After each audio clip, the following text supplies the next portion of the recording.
On behalf of the NTSB, again, I want to extend our most sincere condolences to the families and loved ones of those who lost their lives in this terrible tragedy.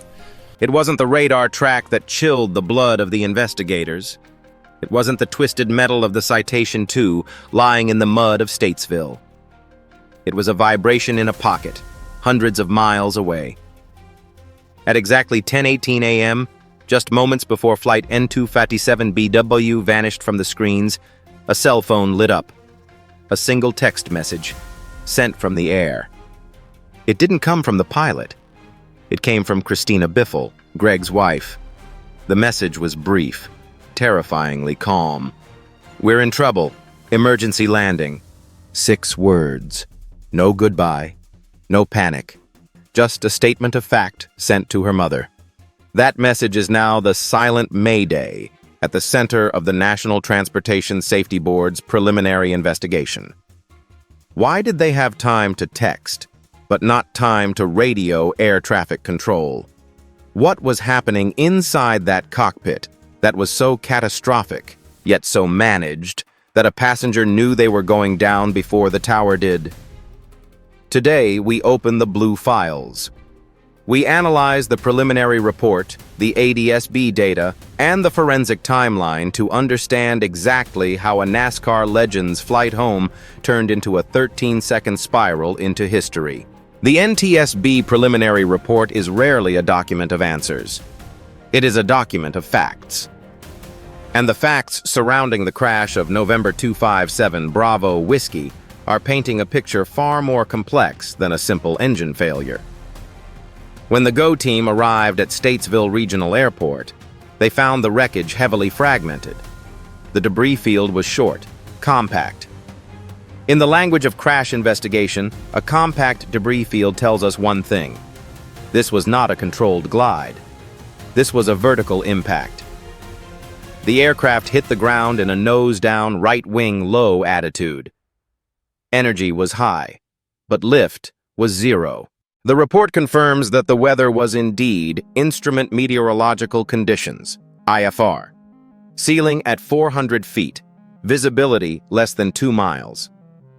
But here is the critical new piece of data. The engines were running. Inspection of the Pratt & Whitney JT-15D turbofans revealed rotational scoring on the internal casings. This means the blades were spinning at high speed when they ingested the dirt. If the engines were turning, why did the plane fall? The investigation has shifted from a power loss scenario to a loss of control scenario. And to understand that, we have to look at the geometry of the return. Let's reconstruct this timeline based on the new ADSB telemetry. 10:14 a.m. The Citation taxiing out. Greg Biffle is in the left seat. Dennis Dutton is in the right. This is a critical distinction. Who was the pilot flying? The NTSB report notes that while Biffle was an accomplished pilot, Dutton was a professional aviator with thousands of hours. In an emergency, the roles often switch instantly. I have controls. 10:17 a.m. Takeoff. The climb out is normal. They pierce the cloud layer. Speed is 180 knots. Everything looks perfect on the radar. But at 10:18 a.m., 30 seconds into the flight, the vertical speed indicator stops climbing. It wavers.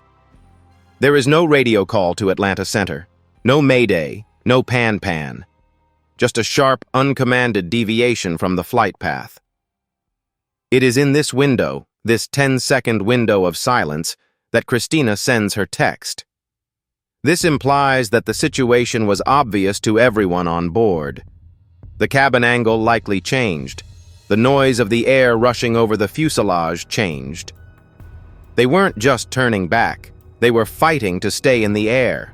The deadliest maneuver in general aviation is the base-to-final turn. Add an emergency to it, and it becomes a trap. The data shows N257BW initiating a left-hand turn to return to the airport. But they were tight. They were close to the runway threshold. To make the corner, you have to bank. 30 degrees, 45 degrees. In a swept-wing jet like the Citation, as you increase the bank angle, you increase the load factor, G-force. At 60 degrees of bank, the aircraft effectively weighs twice as much. That means the wings need to produce twice as much lift just to hold altitude. But they were low, maybe 500 feet, and they were slow. If you pull back on the yoke to keep the nose up in a steep turn, you bleed airspeed. It is a physics equation that ends in one word: stall. We must talk about the startle factor. NTSB psychologists look at this closely. You are Greg Biffle. You are used to high-speed chaos on a racetrack. But in a race car, if you lose control, you spin into the infield. You have a roll cage. In the clouds, if you hear a master warning chime, your brain takes precious seconds to process reality. What is that light? Why is the yoke shaking? The breakdown of crew resource management, CRM, often happens here. Did one pilot try to turn back while the other tried to stabilize? Did they look inside at the instruments, or did they try to look outside for the ground? The silent Mayday text suggests they had accepted the reality of an emergency landing. But looking for a landing spot in a fog bank is like looking for a needle in a haystack while falling. The preliminary report highlights the angle of attack. Witnesses on the ground reported seeing the plane emerge from the clouds, banked heavily. Then the nose dropped. This is the signature of an accelerated stall. When a wing stalls in a turn, the inside wing, the one moving slower, stops flying first. The outside wing is still flying. The result is a violent snap roll over the top. The plane flips inverted. At 300 feet, recovery is mathematically impossible. Greg Biffle spent his life correcting oversteer. He knew how to countersteer a slide. But in an airplane, countersteering with the ailerons during a stall actually makes it worse. It deepens the stall. The only way out is to push the nose down, to give up altitude to gain speed. They didn't have altitude to give. The investigators are now looking at the fuel system. Not fuel exhaustion, the tanks were full. But fuel delivery. Was there a blockage, a fuel pump failure? Or was it a flight control issue, a trim runaway? The wreckage is being moved to a secure hangar in Atlanta. There, they will lay out the Iron Bird. They will reassemble the control cables and the hydraulic lines. They are looking for witness marks, scratches on the metal that show the position of the flaps and the trim tabs at the moment of impact. Early indications suggest the flaps were in the takeoff position. This confirms they never configured for a proper landing. They were fighting the machine all the way down. As the technical data piles up, we cannot lose sight of the human element revealed by that text message. We're in trouble. It speaks to a calmness, a bravery. Cristina Biffle didn't scream into the void. She communicated. And Greg, the man who inspired millions.